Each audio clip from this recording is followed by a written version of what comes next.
आज का हमारा टॉपिक है भारत जनसंख्या, वितरण, घनत्व, वृद्धि और संगठन।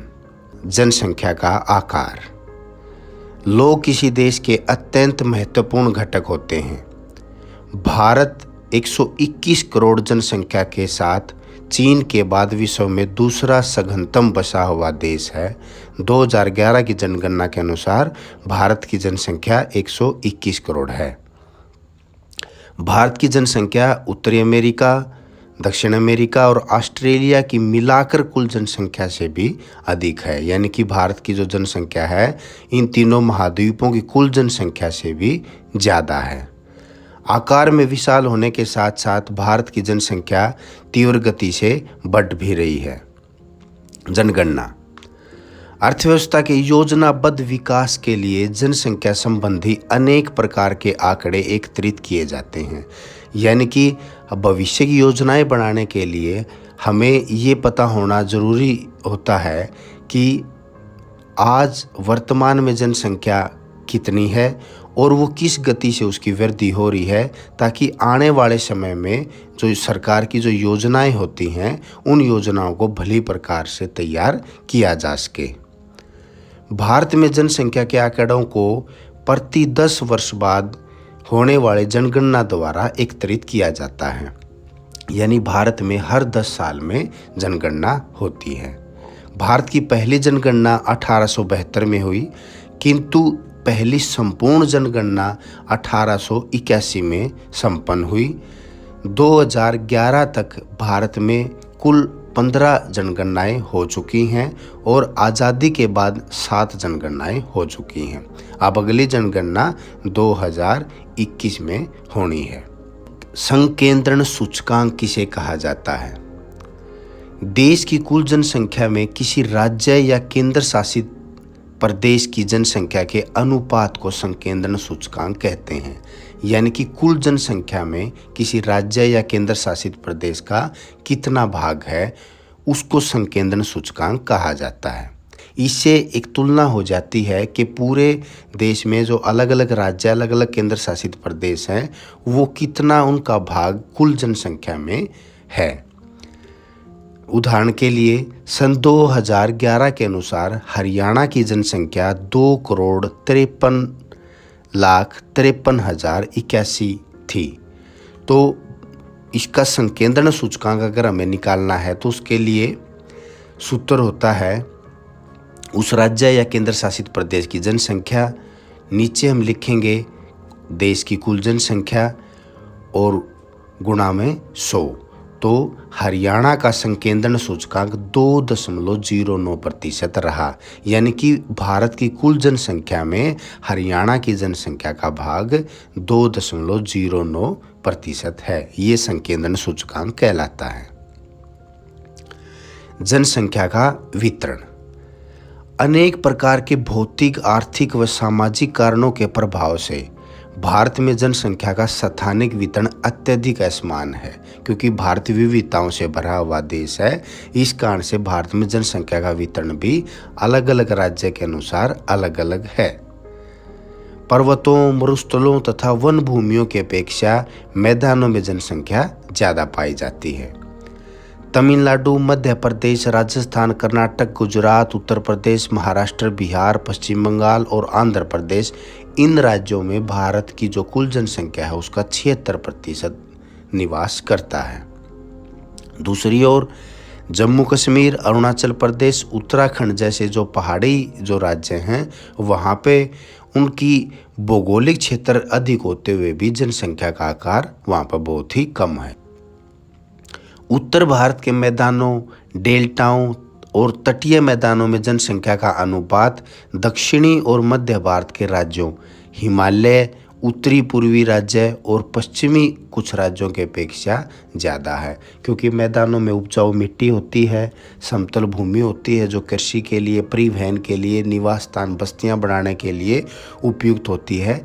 इस कारण उत्तरी मैदानों में और डेल्टाई भागों में ज़्यादा जनसंख्या निवास करती है। दिल्ली, मुंबई, कोलकाता जैसे महानगरों में औद्योगिक विकास और नगरीकरण के कारण वहाँ पर जनसंख्या का वितरण उच्च पाया जाता है। जनसंख्या का घनत्व। जनसंख्या के घनत्व को प्रति इकाई क्षेत्र में व्यक्तियों की संख्या द्वारा अभिव्यक्त किया जाता है। इससे भूमि के संदर्भ में जनसंख्या के स्थानिक वितरण को बेहतर ढंग से समझने में सहायता मिलती है। यानी कि जनसंख्या का घनत्व हमें कुल जनसंख्या और वहाँ का जो क्षेत्रफल है, एरिया है, उसके बीच के अनुपात को बताता है। ये दो प्रकार का होता है। पहला गणितीय घनत्व, इसमें कुल जनसंख्या और कुल वहाँ का जो क्षेत्रफल है उसके अनुपात को निकाला जाता है। जैसे उदाहरण के लिए किसी क्षेत्र की जनसंख्या 1 लाख है और वहाँ का कुल जो एरिया है वो 100 वर्ग किलोमीटर है, तो वहाँ का गणितीय घनत्व 1000 व्यक्ति प्रति वर्ग किलोमीटर निकल के आएगा। दूसरा घनत्व है कायिक या पोषक घनत्व। इसमें कुल जनसंख्या और कुल कृषि क्षेत्रफल के अनुपात को देखा जाता है। जैसे उसी क्षेत्र की जनसंख्या 1 लाख व्यक्ति है और वहाँ पर कृषि क्षेत्रफल केवल 50 वर्ग किलोमीटर है, यानी कि बाकी का जो 50 वर्ग किलोमीटर है वो बस्तियों में या किसी अन्य उपयोग में भूमि का उपयोग हो गया। केवल कृषि का क्षेत्रफल वहाँ पर 50 वर्ग किलोमीटर बचा। तो इस प्रकार से उस क्षेत्र का कायिक घनत्व 2000 व्यक्ति प्रति वर्ग किलोमीटर निकल के आता है। जनसंख्या के घनत्व और वितरण को बहुत सारे कारक प्रभावित करते हैं कि कहीं पर जनसंख्या घनत्व ज़्यादा होता है, कहीं पर कम होता है। उसके पीछे कौन कौन से कारक होते हैं। सबसे पहले भौतिक कारक, उच्चावच, जलवायु, मृदा, खनिज संसाधनों की सुलभता जनसंख्या के वितरण को बढ़ा देती है। अगर उच्चावच उबड़ खाबड़ है, जलवायु उपयुक्त नहीं है, मिट्टी उपजाऊ नहीं है, तो वहाँ पर जनसंख्या का घनत्व और वितरण भी कम मिलेगा।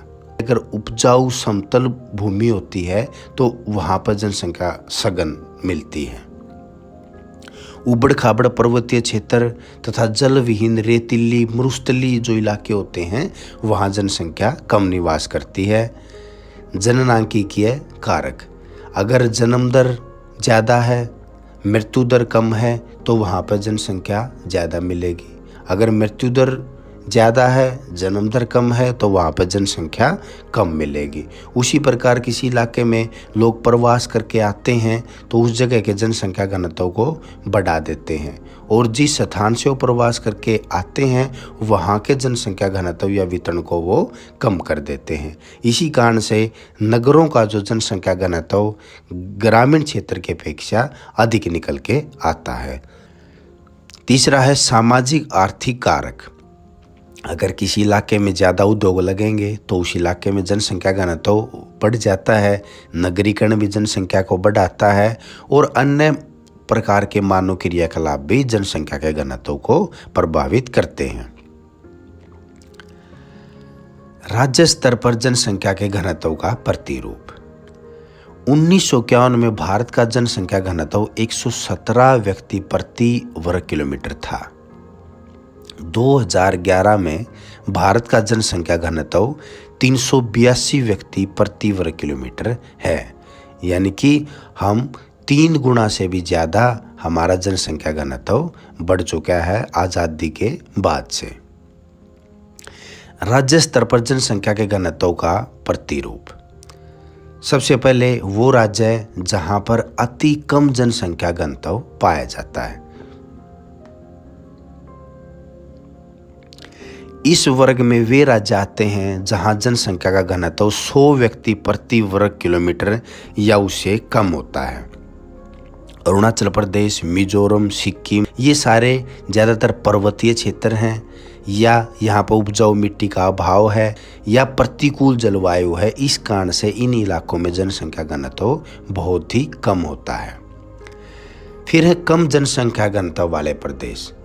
इसके अंतर्गत 101 से 250 व्यक्ति प्रति वर्ग किलोमीटर जिस राज्य का जनसंख्या घनत्व होता है वो आते हैं, जैसे नागालैंड, मणिपुर, हिमाचल प्रदेश, जम्मू कश्मीर, मेघालय, छत्तीसगढ़, उत्तराखंड, राजस्थान, मध्य प्रदेश।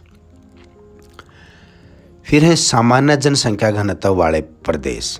इस वर्ग में वे राज्य आते हैं जहां पर 251 से 500 व्यक्ति प्रति वर्ग किलोमीटर घनत्व पाया जाता है, जैसे उड़ीसा, गुजरात, आंध्र प्रदेश, कर्नाटक, त्रिपुरा, महाराष्ट्र, गोवा, आसाम, झारखंड।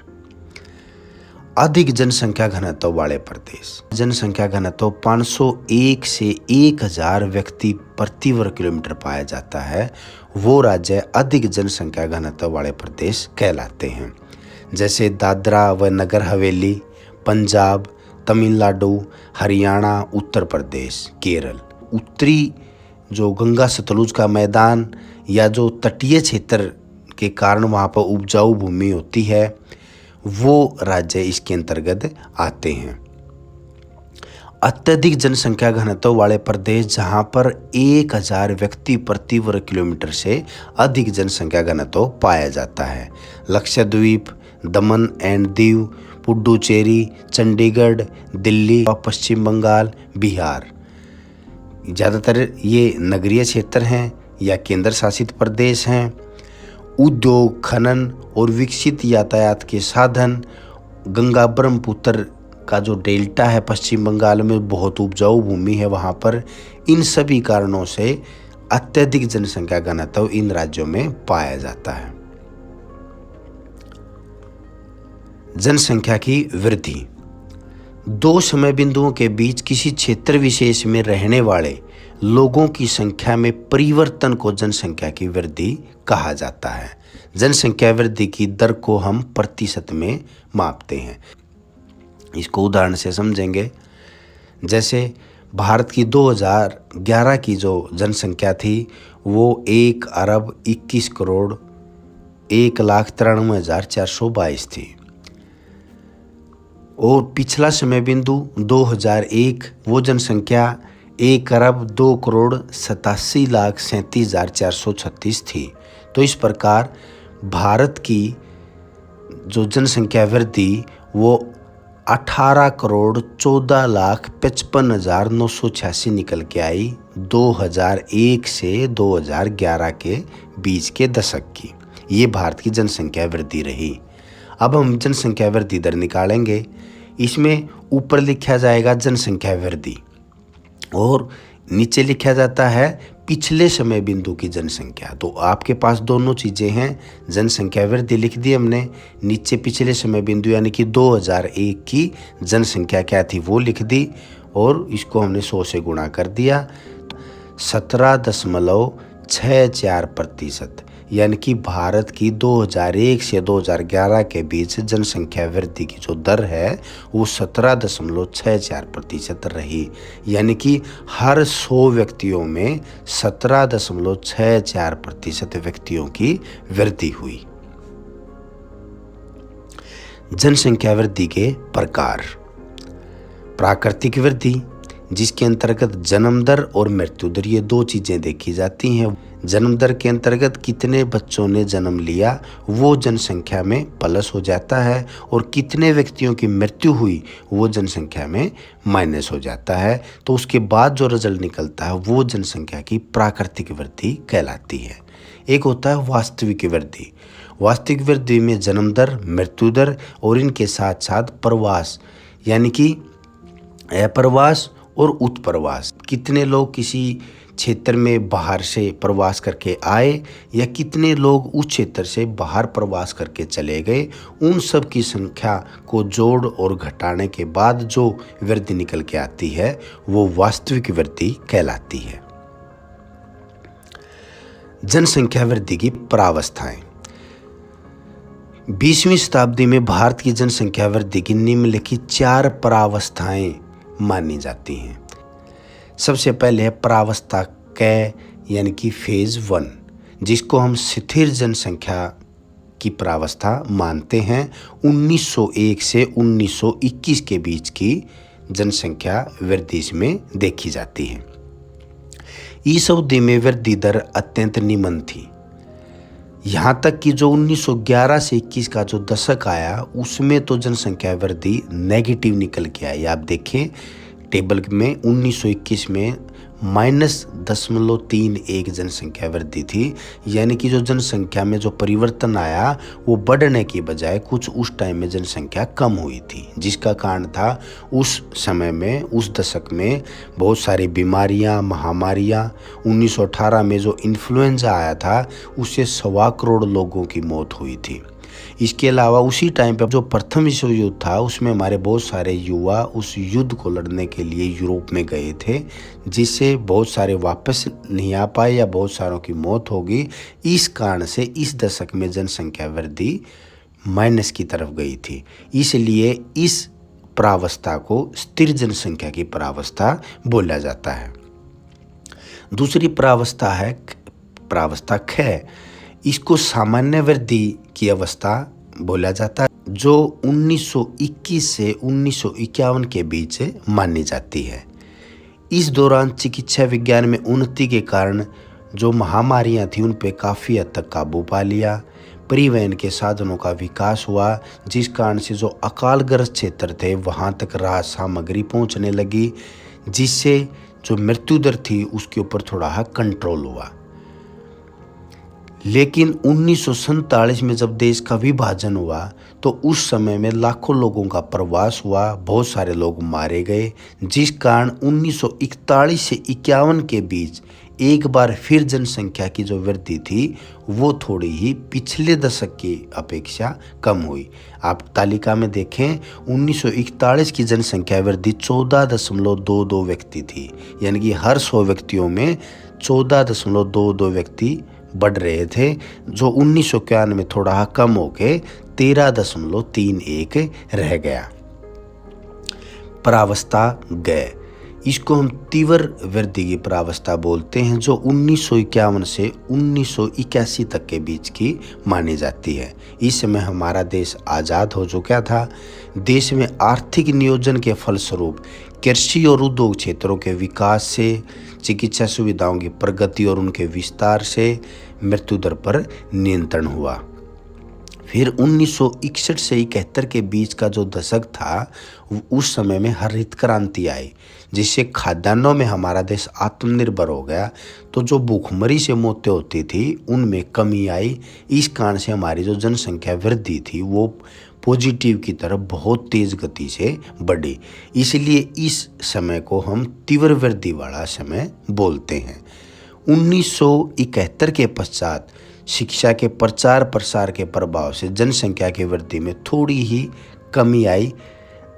तालिका को देखें आप, 1971 में 24.80 थी, जो 1981 में 24.66।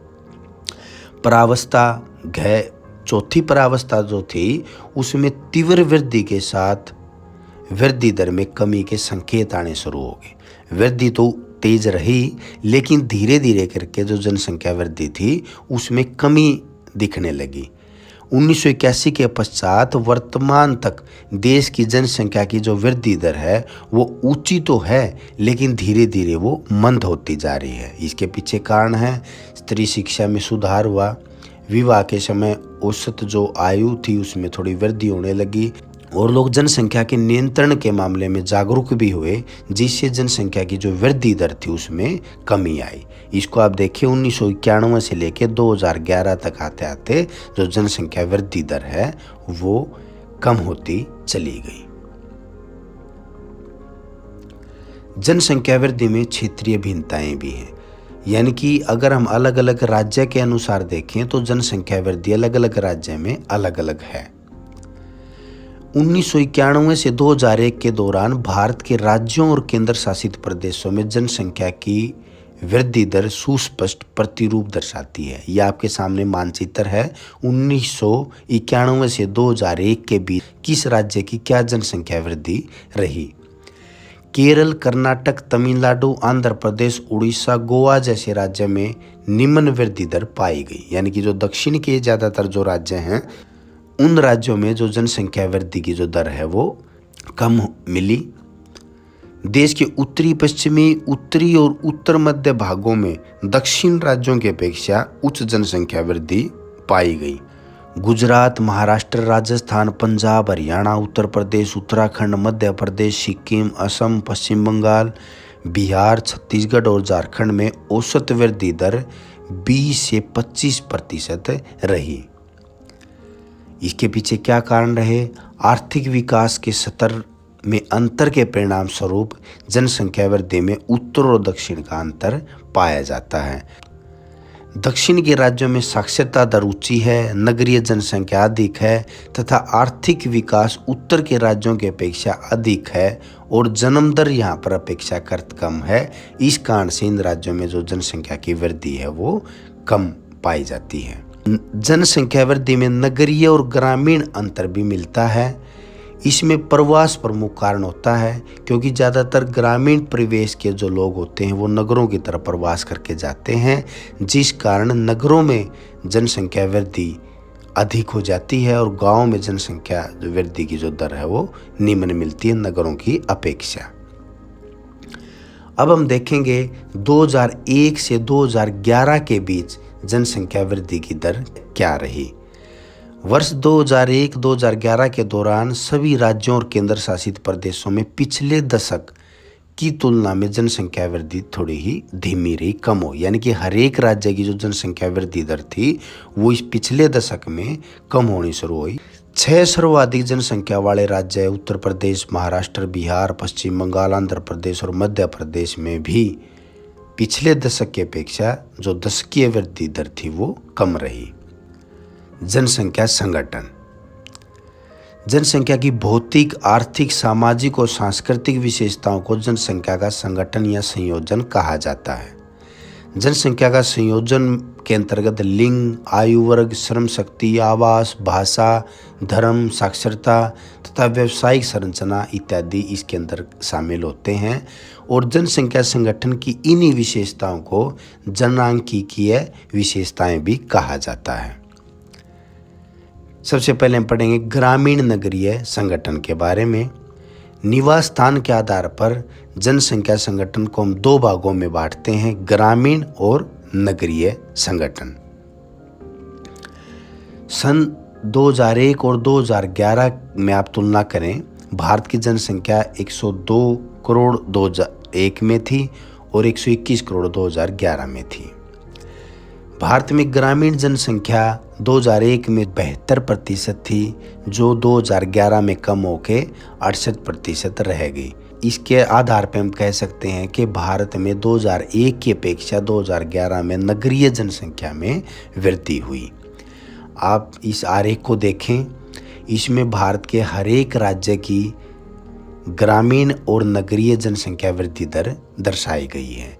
इसके अंतर्गत हिमाचल प्रदेश में सबसे ज़्यादा ग्रामीण जनसंख्या है और दिल्ली सबसे ज़्यादा नगरीय जनसंख्या पाई जाती है और भारत की औसत जो जनसंख्या नगरीय और ग्रामीण संगठन है वो 68% ग्रामीण जनसंख्या भारत की है और 31.16% नगरीय जनसंख्या भारत में पाई जाती है। भाषाई संगठन। भारत एक भाषाई विविधता की भूमि है। आधुनिक भारत के संदर्भ में 22 भाषाएं अनुसूचित हैं और अनेक भाषाएं गैर अनुसूचित हैं। अनुसूचित भाषाओं में हिंदी बोलने वालों का प्रतिशत भारत में सबसे ज़्यादा है और संस्कृत, मणिपुरी इत्यादि भाषाएं बोलने वालों की संख्या सबसे कम है। भारत में जो भाषाई प्रदेश हैं उनकी सीमाएं सुनिश्चित और स्पष्ट नहीं है। ये नहीं है कि कोई एक राज्य की सीमा खत्म होगी तो भाषा उसके बाद दूसरे राज्य में बिल्कुल बदल जाती है, वो धीरे धीरे करके बदलती है। प्रमुख भारतीय भाषाओं के बोलने वाले 4 भाषा परिवार हैं।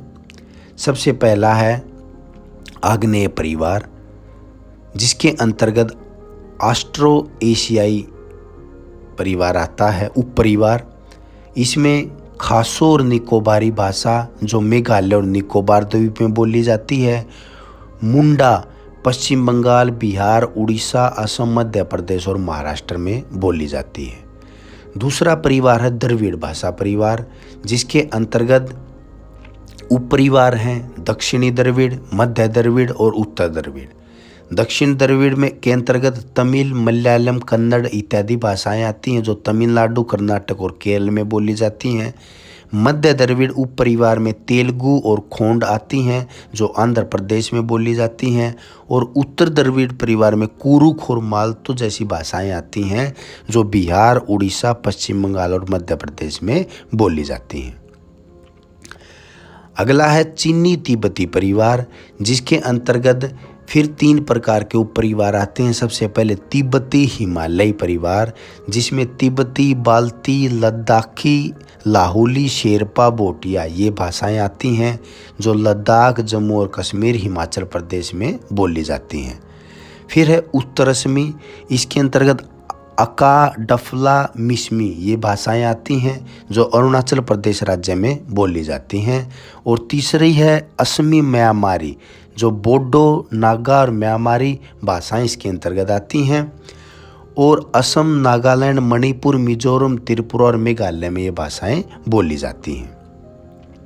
अगला परिवार है भारतीय यूरोपीय परिवार, जिसके अंतर्गत सबसे पहले उत्तरी उप परिवार, जिसमें नेपाली और पहाड़ी जो कि हिमालय क्षेत्र में। उत्तर पश्चिमी उप परिवार के अंतर्गत लहंदा, कच्छी, सिंधी जो कि पश्चिम भारत में, जैसे कच्छ के रण है गुजरात में, उस साइड में बोली जाती हैं। दक्षिणी, इसके अंतर्गत मराठी और कोंकणी भाषा आती है जो महाराष्ट्र और गोवा में। पूर्वी दिशा की तरफ उड़िया, बंगला, बिहारी, असमिया जो उड़ीसा, पश्चिम बंगाल, बिहार और असम में बोली जाती है। पूर्व मध्य उप परिवार के अंतर्गत अवधी, बघेली, छत्तीसगढ़ी भाषा आती है जो मध्य प्रदेश और उत्तर प्रदेश में बोली जाती है। और मध्य क्षेत्र के अंतर्गत हिंदी, पंजाबी, राजस्थानी और गुजराती आती है जो विशेष तौर पर बिहार, हरियाणा, पंजाब, दिल्ली, राजस्थान और गुजरात में बोली जाती है। भारत में जो भारतीय यूरोपीय परिवार की भाषाएं हैं वो ज़्यादातर देश में लगभग 73% जो जनसंख्या है वो इन भाषाओं को बोलती है। जनसंख्या का धार्मिक संगठन। धर्म सर्वाधिक भारतीयों के सांस्कृतिक और राजनीतिक जीवन को प्रभावित करने वाले प्रमुख बलों में से एक है। देश में कुछ निश्चित राज्यों और जिलों में एक धर्म की जो संख्या है वो बहुत ज़्यादा मिलती है, जबकि उसी धर्म की जनसंख्या दूसरे राज्य में कई बार बिल्कुल नहीं मिलती। सबसे पहले हिंदू धर्म। भारत बांग्लादेश सीमा व भारत पाक सीमा के आसपास के ज़िले, जम्मू कश्मीर, उत्तर पूर्व के पर्वतीय राज्यों और दक्कन पठार व गंगा के मैदान के कुछ प्रकीर्ण क्षेत्रों को छोड़कर ज़्यादातर इलाकों में हिंदू धर्म के लोग रहते हैं। मुस्लिम, यह विशालतम धार्मिक अल्पसंख्यक वर्ग है। अल्पसंख्यक वर्ग का मतलब होता है जिनकी संख्या कम होती है। तो जो कम जनसंख्या वाले धर्म हैं उनमें मुस्लिम धर्म की जनसंख्या उन धर्मों में सबसे ज़्यादा है। और हिंदुओं के बाद दूसरे नंबर पे कुल 14.2% कुल जनसंख्या का मुस्लिम जनसंख्या है, जो कि जम्मू कश्मीर, पश्चिम बंगाल, केरल, उत्तर प्रदेश के अनेकों ज़िले, दिल्ली व उसके आसपास और लक्षद्वीप में पाई जाती है। ईसाई, पश्चिमी तट के साथ गोवा एवं केरल तथा मेघालय, मिजोरम, नागालैंड, छोटा नागपुर क्षेत्र और मणिपुर, इन राज्यों में ईसाई जनसंख्या पाई जाती है और भारत में इसका प्रतिशत 2.3 है। सिख, ये पंजाब, हरियाणा, दिल्ली के आसपास इनकी जनसंख्या पाई जाती है और कुल जनसंख्या में 1.7% सिख जनसंख्या का है। बौद्ध, महाराष्ट्र, सिक्किम, अरुणाचल प्रदेश, जम्मू और कश्मीर, लद्दाख, त्रिपुरा, हिमाचल प्रदेश में लाहौल और स्पीति, इन राज्यों में बौद्ध धर्म के लोग पाए जाते हैं जिनकी संख्या भारत की कुल जनसंख्या में 0.7% है। जैन धर्म, राजस्थान के नगरीय क्षेत्र, गुजरात और महाराष्ट्र में जनसंख्या पाई जाती है। इसके अलावा कुछ और अन्य धर्म भी हैं जैसे जरतुस्त, जनजातीय एवं अन्य देशज निष्ठाएं और विश्वास, यानी कि अलग अलग लोगों के छोटे छोटे विश्वास के आधार पर लोगों के छोटे अपने धर्म हैं जो छोटे समूहों में संकेंद्रित हैं और देश भर में बिखरे हुए हैं। लिंग संगठन या लिंग अनुपात, इसको हम एक सूत्र के द्वारा जानते हैं। लिंग अनुपात निकालने के लिए स्त्रियों की जनसंख्या नीचे पुरुषों की जनसंख्या लिखते हैं। जैसे उदाहरण के लिए हम भारत में 2011 के अनुसार स्त्रियों की जनसंख्या 58,64,69,174 है और पुरुषों की जनसंख्या 62,37,24,248 है। इसको प्रति हजार में व्यक्त किया जाता है। इसलिए भारत में जो लिंग अनुपात है वो 940 स्त्रियां प्रति हजार पुरुषों पर निकल के आता है। ये भारत के मानचित्र में अलग अलग राज्यों का लिंगानुपात दर्शाया गया है। सबसे ज़्यादा लिंगानुपात भारत में केरल में है जो 1084 है, यानी कि वहाँ पर प्रति हजार पुरुषों पर 1084 महिलाओं की संख्या है। और राज्यों के अनुसार हरियाणा में 2011 की जनगणना के अनुसार 877 लिंगानुपात है जो कि सबसे कम है। और केंद्र शासित प्रदेशों में पुडुचेरी का लिंगानुपात सबसे ज़्यादा 1038 और दमन व दीव का सबसे कम लिंगानुपात है जो कि 618 स्त्रियां प्रति हजार पुरुषों पे निकल के आता है। अब हम पढ़ेंगे आयु संरचना के बारे में। किसी जनसंख्या की आयु संरचना से तात्पर्य विभिन्न आयु वर्गों में स्त्रियों और पुरुषों की संख्या के ज्ञान से होता है। यह आपके सामने आरेख है। इसमें 0 से 14, 15 से 59 और 60 वर्ष से ऊपर की जनसंख्या के प्रतिशत को बताया गया है। आयु संरचना को जानना क्यों जरूरी है? आयु एक महत्वपूर्ण घटक है जो देश की जनसंख्या की जन्म दर, उत्पादकता, मानव शक्ति और आश्रित जनसंख्या के अनुपात को ही निर्धारित करता है। इस आरेख को देख के आप भारत की आयु संरचना को समझ सकते हैं, जिसमें 15 से 59 वर्ष की जो जनसंख्या है वो आपको ज़्यादा दिखाई दे रही है। आयु संरचना के द्वारा ही संभावित निपुण श्रम शक्ति, मतदाता जनसंख्या, स्कूली बच्चों की संख्या व मानव शक्ति इत्यादि का पता लगाया जा सकता है। साक्षरता, 7 वर्ष या इससे अधिक आयु का व्यक्ति जो किसी भाषा में साधारण शब्द को पढ़, लिख और समझ सके वो साक्षर व्यक्ति कहलाता है। साक्षरता दर निकालने के लिए एक सूत्र का प्रयोग किया जाता है। साक्षर व्यक्तियों की संख्या नीचे 7 वर्ष से अधिक की उम्र की कुल जनसंख्या, यानी कि इसके अंदर 7 वर्ष से नीचे की जनसंख्या नहीं ली जाती। जब हम साक्षरता दर निकालते हैं तो भारत में साक्षर व्यक्तियों की जनसंख्या 2011 के अनुसार 77,84,54,120 है और 7 वर्ष से अधिक की कुल जनसंख्या 1,05,14,04,135 है। तो हमारे देश की साक्षरता दर 74.03 2011 के आंकड़ों के अनुसार निकलती है। यह आपके सामने मानचित्र है जिसमें अलग अलग राज्य की साक्षरता दर दर्शाई गई है।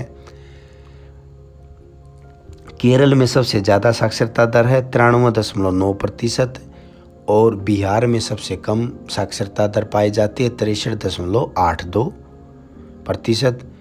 केंद्र शासित प्रदेशों में लक्षद्वीप की जो साक्षरता दर है वो सबसे अधिक है और दादरा व नगर हवेली की साक्षरता दर 77.65 सबसे कम है। श्रमजीवी जनसंख्या का संगठन, 15 से 59 वर्ष के स्त्री पुरुष जो किसी जीविकोपार्जन कार्य में लगे हों उन्हें हम कार्यशील जनसंख्या के अंतर्गत रखते हैं। यानी कि जो लोग कुछ ऐसा व्यवसाय करते हो जिसके बदले में उनको जीविका मिलती हो और उनकी आयु 15 से 59 वर्ष के बीच हो, वो कार्यशील जनसंख्या कहलाती है। किसी जनसंख्या में श्रमिकों का अनुपात एक दर के द्वारा व्यक्त किया जाता है जिसको सहभागिता दर बोलते हैं। इसको देखने के लिए एक सूत्र का प्रयोग किया जाता है। देश की कार्यरत जनसंख्या, नीचे हम लिखेंगे देश की कुल जनसंख्या। जैसे उदाहरण के लिए एक देश में 40,000 व्यक्ति जो हैं वो कार्यरत जनसंख्या है, उस देश की कुल जनसंख्या 1 लाख है, तो वहाँ की सहभागिता दर 40% निकल के आएगी, यानी कि कुल जनसंख्या में वहाँ पर 40% लोग किसी ऐसे कार्य में लगे हुए हैं जिससे उनको जीविका मिलती है। भारत की श्रमजीवी जनसंख्या को 2 भागों में बांटा जाता है। एक वर्ष में कम से कम 183 दिन या उससे ज़्यादा जो काम करते हैं वो मुख्य श्रमिक कहलाते हैं। सीमांत श्रमिक वो होते हैं जो एक वर्ष में जिनको 183 दिन से कम काम मिलता है, वो इसके अंतर्गत आते हैं। भारत में श्रमिकों मुख्य या सीमांत दोनों जो कामगार हैं उनका अनुपात 2011 के अनुसार 39.8% है। भारत की कुल जनसंख्या में 40% जनसंख्या वर्किंग पॉपुलेशन के अंतर्गत आती है। यह एक आर्थिक स्तर को इंगित करता है जिससे हमें पता चलता है कि भारत में एक बहुत बड़ा अनुपात यानी कि लगभग 60% जो जनसंख्या है वो आश्रयी जनसंख्या है। व्यावसायिक संरचना के अंतर्गत हम अलग अलग जो क्रियाकलाप होते हैं उनमें कितनी जनसंख्या किसी देश की लगी होती है ये पता करते हैं। जैसे भारत में प्राथमिक क्रियाकलाप में सबसे ज़्यादा प्रतिशत जनसंख्या का लगा हुआ है जो कि 54.6% है। इस प्रकार अलग अलग व्यवसायों के आधार पर जनसंख्या को जब हम बांटते हैं तो वो जनसंख्या की व्यावसायिक संरचना कहलाती है। अब हम कुछ क्वेश्चंस के बारे में डिस्कस करेंगे जो हमने इस पूरे टॉपिक के अंतर्गत पढ़ा है। सबसे पहले जनसंख्या आकार के बारे में पूछा जा सकता है कि भारत की जनसंख्या कितनी है, संसार में भारत का कौन से नंबर पे आता है जनसंख्या के मामले में। भारत में जनगणना का वर्णन कीजिए, पहली जनगणना कब हुई और उसके बाद कब कब जनगणनाएँ हुई। संकेंद्रण सूचकांक क्या होता है। जनसंख्या का वितरण, जनसंख्या का घनत्व मानचित्र के अनुसार किसी राज्य की जनसंख्या घनत्व को आपसे पूछा जा सकता है। उसके पीछे कारण क्या हो सकते हैं कि जनसंख्या घनत्व कहीं पर ज़्यादा कहीं पर कम क्यों होता है। जनसंख्या के घनत्व और वितरण को प्रभावित करने वाले कारक इसी में आ गए। राज्य स्तर पर जनसंख्या के घनत्व का प्रतिरूप, जनसंख्या की वृद्धि किसे कहा जाता है, जनसंख्या वृद्धि कितने प्रकार की होती है, जनसंख्या वृद्धि की प्रावस्थाएं कौन कौन सी हैं, जनसंख्या वृद्धि में क्षेत्रीय भिन्नताएं क्यों हैं, इसके पीछे क्या कारण है, यह आपसे क्वेश्चन पूछा जा सकता है।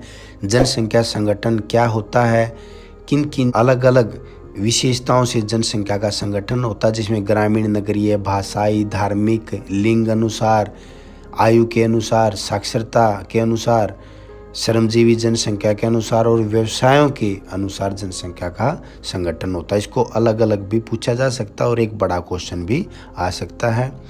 आपने इस वीडियो को देखा, इस चीज़ के लिए धन्यवाद।